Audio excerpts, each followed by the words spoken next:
Very good scrummagers in Sanchez and Limoni.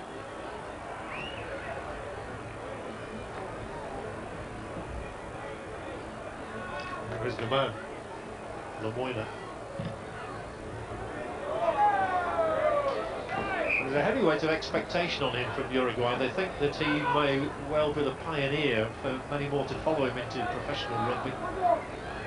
He's also got himself around the park today, actually. We've seen him take off that second, third phase ball off his scrum half, Sciarra. There'll be space between the two lines. That's good. Good play this time from Uruguay. There might well be chances if they can move this one swiftly. Coming into the line was Sanchez.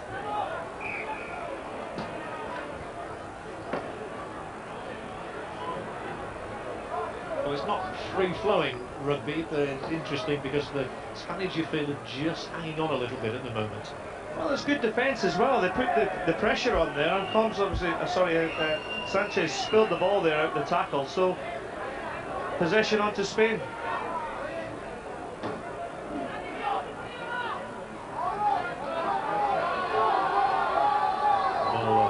There by Alonso. That's better, and there might be a running opportunity down that left touchline for Bastide. The kick ahead now, the kick in chase. Referee says play on, and falling on the ball and doing his job, Cardoso.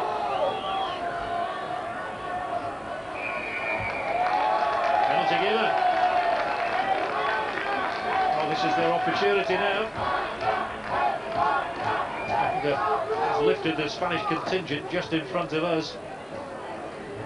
What they try now, or even 3 points from the boot, would be very handy with half-time approaching.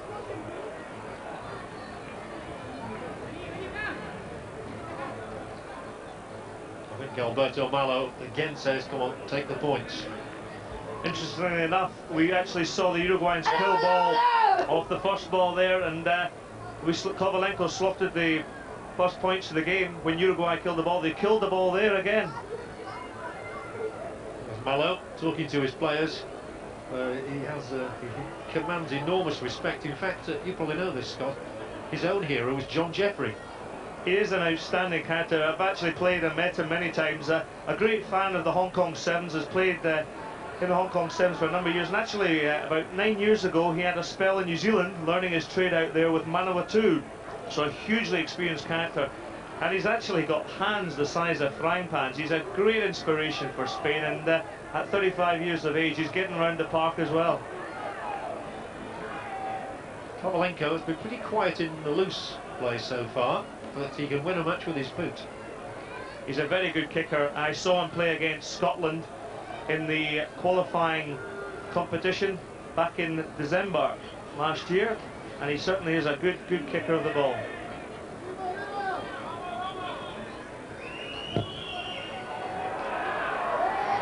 Flags will not be raised this time.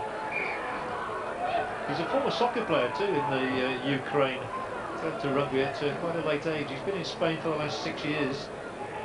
He failed to kick that one, so the Uruguayans have a charmed life.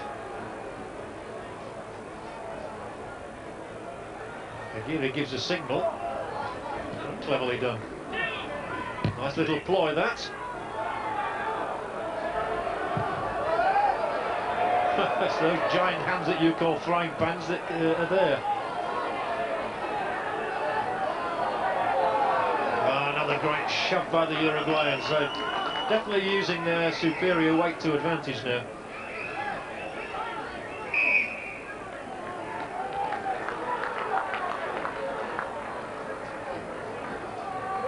Taken in by Uruguay. So they'll have the advantage. Interesting enough there, I just thought Fricilla and Malo, they didn't really communicate with each other there, allowed the ball to bounce, and then suddenly the Uruguayan pack, look how strong they're working there, look at the leg positions, the drive. As Limoni come in, he added an extra bit of weight. Good play by Uruguay. Working as a unit, now around on the blind side goes Sciarra. It's okay, says the referee, so they'll continue.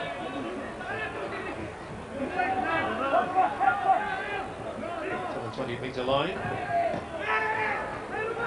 Chip ahead. Just missed it as it came back. There's a knock on though.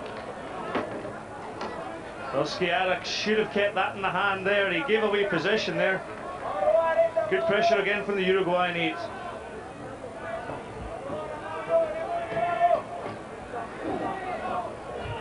Well, they know they're not going to beat Scotland or South Africa, but today is the one that they both want to win so badly. Now, one chance in World Cup glory. This is Kovalenko scrapped around the neck.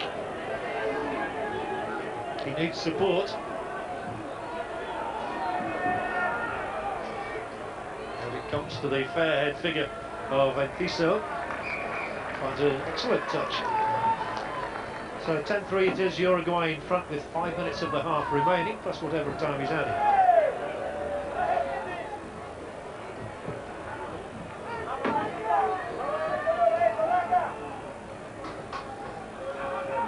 Well, we're talking about the setting here. Now I think we've got a crowd of 4,000 or 5,000 maybe at the Gala ground. These are good times for this club. I think it was all Watsonians that beat, wasn't it, last night, Scott? That's right, I was playing in that game. We were beaten, unfortunately, 27 points to 24 in the BT SRU National Leagues. But this is a great ground, actually, and they've improved the pitch, and I'm sure the players are enjoying the surface and the atmosphere, which is adding to the occasion. Well, you just got a glimpse of the crowd, and a very colourful occasion too. They've been looking forward to this World Cup for so long, and then all of a sudden it's upon everybody. And now we're right in the midst of it, just as we're in the middle of this match. Spain and Uruguay, good switch of play here. Oh, he just couldn't hold on to the ball, Perez. Well, they have got the one try of the half. Well, if you watch this movement here, actually, Aguirre gives the ball. Kovalenko just about intercepted that ball and could have been down the other end of the pitch. Perez who spilled it. Kovalenko has actually never scored a try, although he's the top point scorer with his goal kicking. Here he is now, however, and he will kick straight downfield to be met by Cardoso. Gets away from the first tackler, just about. Just taken by the ankle. And now they do have chances. Oh, he maybe took the wrong option there. Kicking straight into the hands, the welcoming arms of Marlowe. It shows he's got pace, the rampaging bull on his way down the left. He's probably relieved to hear the whistle. He didn't want to have to go too far. Well, that just shows the enthusiasm of the man at 35.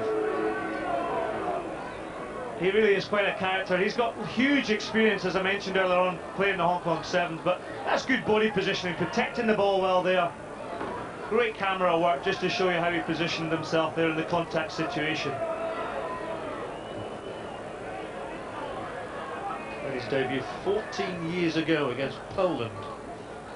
But of course more teams competing in this World Cup than ever before, 20 teams, and it's good to see the likes of Spain and Uruguay getting their chances, and no doubt in another 4 years' time we may well see Poland or Chile or Germany, who knows. Well, the 60 nations taking part initially. There is Malo again, trying to get Spain across that white line into Uruguayan territory. Kovalenko, the longer ball thrown out this time. Oh, and a crunching and an excellent tackle on the fullback Frechilla.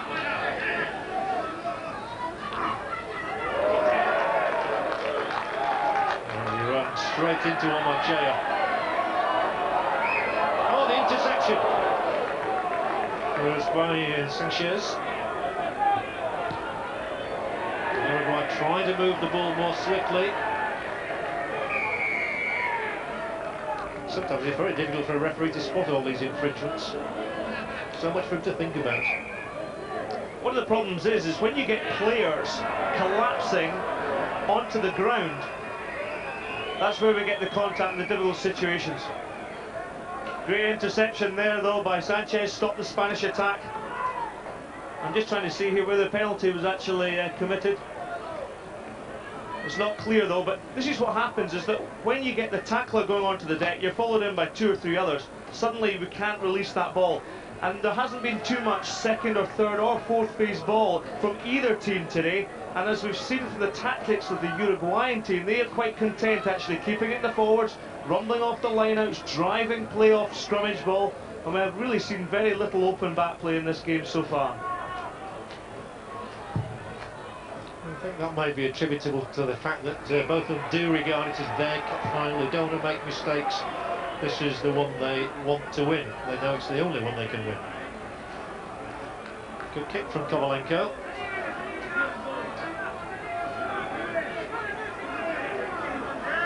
So the line out, Spain having 1-3 and lost 2, Uruguay 8-1.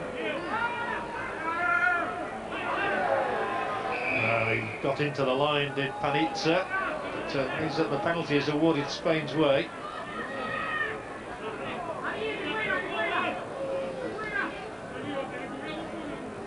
Malo, as the captain, has another decision to make here. But, again, the physiotherapist out because there's treatment required by Jordi Camps. He's down on the deck at the moment. There's Camps winning his 26th cap today, a man with 3 tries already this year. But it will be a penalty opportunity for Kovalenko. If we look at the line in there, number 4 there for Spain, Villali, his arm was actually pulled from the ball. You see the referee signaling there, that arm was pulled, so he wasn't able to actually gain possession. Important kick this for Spain. Trailing by 7 points. They would be just 4 behind if this goes over.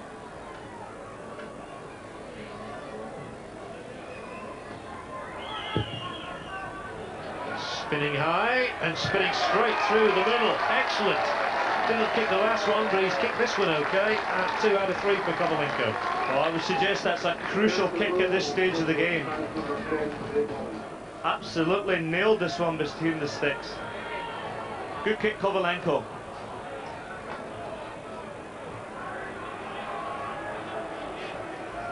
What a good time for a score. Sets us up for the second half. It's going to be tight.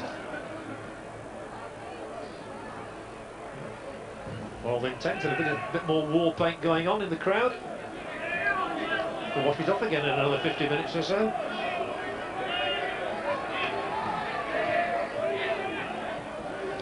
Both teams have thoroughly enjoyed their stay in Scotland. They were delighted when they were drawn in the group up here. Not so delighted with some of the opposition, maybe. It's a bit stiff for them. There's one hoisted high, a good take by Perez. Touch judge's flag raised. And the referee points to the dressing rooms, an absorbing first half. Uruguay in charge at the moment, but the only try of the half going to the oldest man on the field, 40-year-old Diego Ormachea, after a succession of scrums, got them to the Spanish line. Ormachea able to fall on the ball, and that was the one try of the half. So it's going to be a good second half. Everything to play for. It's Spain 6, Uruguay 10.